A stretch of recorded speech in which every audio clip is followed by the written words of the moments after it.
ഭരണപരിഷ്കാര commission chairman VS. Achuthanandan അഭിനയിച്ച cinema അണിയറയിൽ പുരോഗമിക്കുന്നു.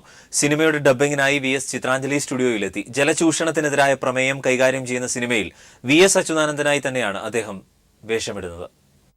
ശബ്ദമിശ്രണമെന്നത് വി.എസ്. അച്യുതാനന്ദനെ സംബന്ധിച്ച് അക്ഷരാർത്ഥത്തിൽ പുതുമ നിറഞ്ഞൊരു അനുഭവമായിരുന്നു. ശീതീകരിച്ച് ഓഡിയോ ഡബ്ബിംഗ് സ്യൂട്ടിലേക്ക് കയറിയപ്പോൾ പതിവ് ഗൗരവം കലർന്ന മുഖഭാവത്തിലായിരുന്നു വി.എസ്.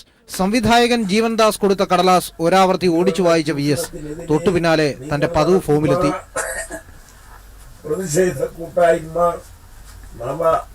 മാധ്യമങ്ങളിലൂടെ അറിഞ്ഞു വന്നതാണ് ഞാൻ. കൂത്തുപറമ്പിലെ ദൃശ്യ ഫിലിംസ് നിർമ്മിക്കുന്ന ചലച്ചിത്രത്തിൽ വി.എസ്. അച്യുതാനന്ദനായി തന്നെയാണ് വി.എസ്. വേഷമിടുന്നത്.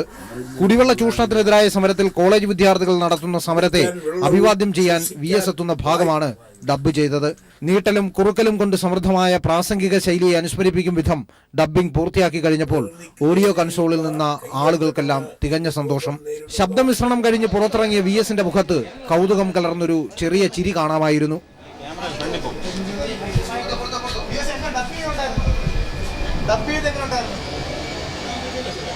93-ാം വയസ്സിൽ സ്വന്തം ശബ്ദം നൽകി സിനിമയിൽ അഭിനയിച്ചു എന്ന റെക്കോർഡും കരസ്ഥമാക്കിയാണ് ക്യാമ്പസ് ഡയറി എന്ന സിനിമയിലെ വേഷം വി.എസ്. അഭിനയിച്ച് അവസാനിപ്പിച്ചത്.